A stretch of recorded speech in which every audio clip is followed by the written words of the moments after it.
ಇದು Excel PU college Guruvayanakere ಪ್ರಾಯೋಜಿತ ಅಖಾಡ big fight ವಿಶೇಷ. ನಾನು ರಮಾಕಾಂತ್. ಇರಾನ್ನಲ್ಲಿ 1.5 ಲಕ್ಷ ಅಮೆರಿಕ ಸೈನಿಕರು ದಾಳಿ ಮಾಡುವಂತ ಸಾಧ್ಯತೆ ಇದೆ.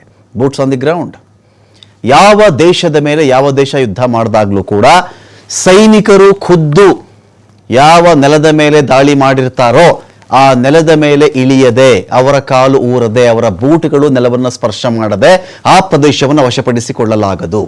ಇದು ಲಿಖಿತ ಅಲಿಖಿತ ನಿಯಮ. ಇದು ಯಾವ ದೇಶದ ಮೇಲೆ ಎಕ್ಸ್ ದೇಶದ ಮೇಲೆ ವೈ ಆದರೂ ದಾಳಿ ಮಾಡಿ, ವೈ ದೇಶದವ್ರು ಎಕ್ಸ್ ಮೇಲೆ ಆದರೂ ದಾಳಿ ಮಾಡಲಿ, ಎಕ್ಸ್ನ ಸೈನಿಕರು ಬಂದು ವೈ ನೆಲದಲ್ಲಿ ಇಳಿಬೇಕು. ಇಳಿದಾಗಲಷ್ಟೇ ಪ್ರಭುತ್ವ ಕಬ್ಜಾ, ಇಲ್ದಿದ್ರೂ ಆಗಲ್ಲ. ಏನು ಮಾಡಿದ್ರು ಆಗಲ್ಲ, ಎಷ್ಟು ದಾಳಿ ಮಾಡಿದ್ರು ಆಗಲ್ಲ. ಅಂದರೆ ಅಷ್ಟರ ಮಟ್ಟಿಗೆ ಅವ್ರು ಅಲೋ ಮಾಡಿರಲ್ಲ. ನೀವು ಬಿಲ್ಡಿಂಗ್ ಹೊಡೆದು ಹಾಕೋದು, ಅವ್ರದ್ದು ಯಾವುದೋ ಸದನ ಹೊಡೆದು ಹಾಕ್ಬಿಡ್ತೀನಿ, ನಾನು ಅವ್ರ ಮನೆ ಹೊಡೆದು ಹಾಕ್ಬಿಡ್ತೀನಿ, ನಾಯಕರು ಸಾಯಿಸ್ಬಿಡ್ತೀನಿ, ಸೈನಿಕರು ಸಾಯಿಸ್ತೀವಿ, ಓಕೆ.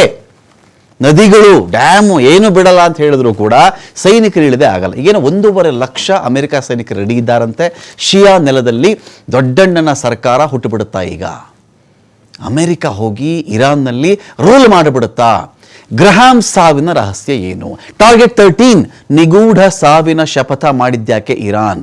ಗ್ರಹಾಂ ಸತ್ತಿದ್ದಕ್ಕೂ ಇರಾನ್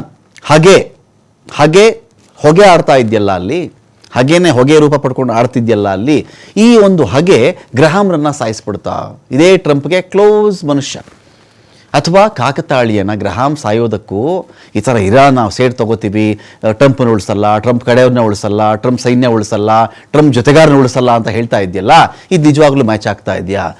ನೀವು ಉಸಿರಾಡುವ ಗಾಳಿ ಬಗ್ಗೆ ಎಚ್ಚರಿಕೆಯಿಂದ ಇರಿ, ನೀವು ತಿನ್ನುವ ಊಟದ ಬಗ್ಗೆ ಎಚ್ಚರಿಕೆಯಿಂದ ಇರಿ. ನಿಮಗೆ ಯಾವ ರೀತಿಯಲ್ಲಿ ಅದನ್ನು ನಾವು ಸಾಯಿಸ್ಬಿಡ್ತೀವಿ, ನಿಮ್ಮ ಮನೆಗಳ ಬಗ್ಗೆ ನೀವು ಜಾಗೃತರಾಗಿರಿ ಅಂತ ಹೇಳಿ ಇರಾನ್ ಹೇಳ್ಕೊಂಡು ಬರ್ತಾ ಇದೆಯಲ್ಲ. ಉಸಿರಾಡಬೇಕಾದ್ರೆ ಇರಾನ್ ಬಗ್ಗೆ ಯೋಚನೆ ಮಾಡಬೇಕು, ಊಟ ಮಾಡಬೇಕಾದ್ರೆ ಇರಾನ್ ಬಗ್ಗೆ ಯೋಚನೆ ಮಾಡಬೇಕು, ನೀರು ಕುಡಿಬೇಕಾದ್ರೆ ಇರಾನ್ ಬಗ್ಗೆ ಯೋಚನೆ ಮಾಡಬೇಕು, ಮಲಗಿದ್ದಾಗ, ಮನೆ ಒಳಗಿದ್ದಾಗ, ಮನೆ ಆಚೆ ಇದ್ದಾಗ ಇರಾನ್ ಬಗ್ಗೆ ಥಿಂಕ್ ಮಾಡಬೇಕು ಅಂತ ಹೇಳಿ ಒಂದು ಮೆಸೇಜ್ ಹೋಗ್ತಾ ಇದೆಯಲ್ಲ. ಇದು ನಿಜಾನ ಅಥವಾ ಇರಾನ್ನ ಒಣ ಜಂಭಾನ? ಇದು ಒಣ ಪ್ರತಿಷ್ಠೆಗೆ ಮಾತಾಡ್ತಾ ಇದೆಯಾ? ಇದಾದ ಮೇಲೆ ಇನ್ನೊಂದು ನೀಚಾತಿ ನೀಚ ಕೆಲಸವನ್ನ ಅಮೆರಿಕ ಮಾಡಿದೆ.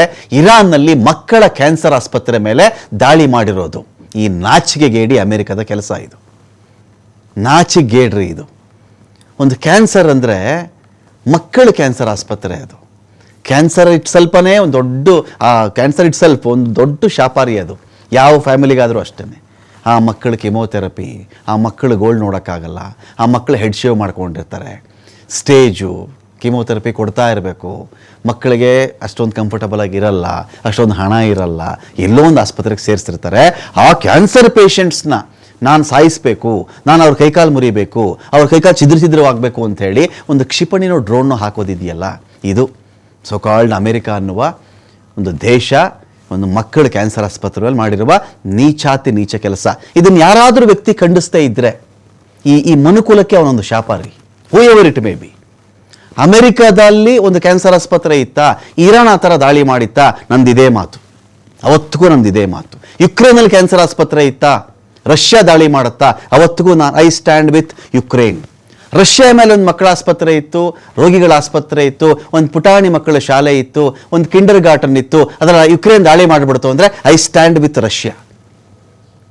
ಮಕ್ಕಳ ಕ್ಯಾನ್ಸರ್ ಆಸ್ಪತ್ರೆ ದಾಳಿ ಮಾಡಿಕೊಂಡು ಪಾಪ ಅವ್ರ ಮೊದಲೇ ಕ್ಯಾನ್ಸರ್, ಅವ್ರಿಗೆ ಆ ಗಾಯಾಳುಗಳನ್ನು ಬೇರೆ ಕಡೆ ಎತ್ಕೊಂಡು ಹೋಗಿ ಅಲ್ಲಿ ಟ್ರೀಟ್ಮೆಂಟ್ ಕೊಡಿಸ್ತಾ ಇದೆ ಇರಾನ್. ಶಾಹೀದ್ ಬಘೈ ಮಕ್ಕಳ ಕ್ಯಾನ್ಸರ್ ಆಸ್ಪತ್ರೆ, ಅದರ ಮೇಲೆ ದಾಳಿಯಾಗಿದ್ದು ಇರಾನ್ನ ಅಹ್ವಾಜ್ ನಗರದಲ್ಲಿರ್ತಕ್ಕಂತಹ ಕ್ಯಾನ್ಸರ್ ಹಾಸ್ಪಿಟಲ್. ಇದು ಗಾಯಾಳುಗಳನ್ನು ಸ್ಥಳಾಂತರ ಮಾಡಲಾಗಿದೆ, ಬೇರೆ ಬೇರೆ ಆಸ್ಪತ್ರೆಗೆ ಸೇರಿಸಲಾಗಿದೆ. ಇಂಥ ನೀಚ ಕೆಲಸ ಮಾಡೋಕ್ಕೆ ಟ್ರಂಪ್ ಎನ್ನುವ ಒಬ್ಬ ನೀಚನಿಂದ ಮಾತ್ರ ಸಾಧ್ಯ ಈ ಪ್ರಪಂಚದಲ್ಲಿ. ಇಲ್ದಿದ್ರೆ ಇಸ್ರೇಲ್ ಒಬ್ಬ ಇದಾನಲ್ಲ, ಅವನಿಂದ ಮಾತ್ರ ಸಾಧ್ಯ. ಆ ಮಕ್ಕಳು ಶಾಲೆಗೆ ಬಾಂಬ್ ಹಾಕ್ಸದ್ನಲ್ಲ, ಇಸ್ರೇಲ್ ಶಾಲೆ ಮೇಲೆ ಏನಾದರೂ ಇರಾನ್ ದಾಳಿ ಮಾಡಿದ್ರು ನಂದಿದೇ ಮಾತು. ಇಸ್ರೇಲ್ ಶಾಲೆ ಮೇಲೆ ಮಕ್ಕಳನ್ನು ಸಾಯಿಸ್ಬಿಟ್ರು ಇರಾನ್ ಅವರು ಅಂತ ಹೇಳಿದ್ರೆ ಐ ಸ್ಟ್ಯಾಂಡ್ ವಿತ್ ಇಸ್ರೇಲ್. ಮಕ್ಕಳು ಶಸ್ತ್ರಧಾರಿಗಳಲ್ಲ, ಮಕ್ಕಳಿಗೂ ಈ ಯುದ್ಧಕ್ಕೂ ಸಂಬಂಧ ಇಲ್ಲ, ಆಸ್ಪತ್ರೆ ರೋಗಿಗಳಿಗೂ ಯುದ್ಧಕ್ಕೂ ಸಂಬಂಧ ಇಲ್ಲ. ಸೈನಿಕ ಇವ್ರ ಕಡೆ ಅವ್ರು ಸಾಯಿಸ್ಲಿ, ಅವ್ರ ಕಡೆ ಇವ್ರು ಸಾಯಿಸ್ಲಿ, ಅದು ಬಿಟ್ಟುಬಿಟ್ಟು ಕ್ಯಾನ್ಸರ್ ಆಸ್ಪತ್ರೆ, ಹೆಣ್ಣುಮಕ್ಕಳು ಓದ್ತಿದ್ದ ಶಾಲೆ, 176 ಜನ ಸಾಯಿಸ್ಬಿಟ್ಟೆ, ಕ್ಷಿಪಣಿ ಹಾಕ್ಬಿಟ್ಟೆ, ಮಿಸ್ಫೈರ್ ಆಗ್ಬಿಡ್ತು. ಈ ಕಥೆಗಳಿದೆಯಲ್ಲ, ಇವರೆಲ್ಲರೂ ಕೂಡ ಮನುಕುಲದಲ್ಲಿ ನಿಜವಾಗ್ಲೂ ಹುಟ್ಟಿರುವಂತಹ ರಕ್ತ ಬೀಜಾಸುರರು ಇವರು. ಬೀಟ್ ನೆತನ್ಯಾಹು, ಬೀಟ್ ಟ್ರಂಪ್, ಇವರು ಮಾಡುವಂಥ ಹೊಲಸಿನ ಕೆಲಸಕ್ಕೆ ಒಂದು ಮಿತಿ ಇರಬೇಕು. ಇರಾನ್ ಸಾಯಿಸಿದಿರಿ, ಅಧ್ಯಕ್ಷನ ಸಾಯಿಸಿದ್ರಿ, ಖಮೇನಿನ ಕೊಂದ್ರಿ, ದಟ್ಸ್ ಓಕೆ. ಇದೇ ಇರಾನ್ ಟ್ರಂಪನ್ನು ಸಾಯಿಸುತ್ತೆ ನಾಳೆ, ದಟ್ ಈಸ್ ಆಲ್ಸೋ ಓಕೆ. ಹಾಗೆ ದ್ವೇಷ, ಸೈನಿಕರು ಯುದ್ಧ ಮಾಡ್ಕೊಳ್ಳಿ, ಶಸ್ತ್ರಧಾರಿಗಳು, ದೇ ಆರ್ ಟ್ರೈನ್ಡ್.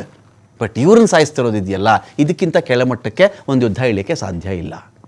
ಎಲ್ಲ ವಿಚಾರಗಳಿಗೆ ಸಂಬಂಧಪಟ್ಟಂತೆ ನಾನು ಇದೀಗ ಡಿಬೇಟ್ ಸ್ಟಾರ್ಟ್ ಮಾಡ್ತಾ ಇದ್ದೀನಿ. ಸುನಿಲ್ ಇದ್ದಾರೆ, ನಿವೃತ್ತ ಲೆಫ್ಟಿನೆಂಟ್ ಕರ್ನಲ್. ಸ್ವಾಗತ ಸುನಿಲ್ ತಮಗೆ ಒಂದು ಡಿಬೇಟ್ಗೆ. Thank you. ಇನ್ನೊಂದು ಕಡೆ ವೆಂಕಟೇಶ್ ನಾಯ್ಕ್ ಸರ್ ಇದ್ದಾರೆ, ಮಾಜಿ ಕರ್ನಲ್. ಸ್ವಾಗತ ಕರ್ನಲ್ ಸರ್ ತಮಗೆ ಒಂದು ಡಿಬೇಟ್ಗೆ. Venkatesh Naik sir. Thank you very much.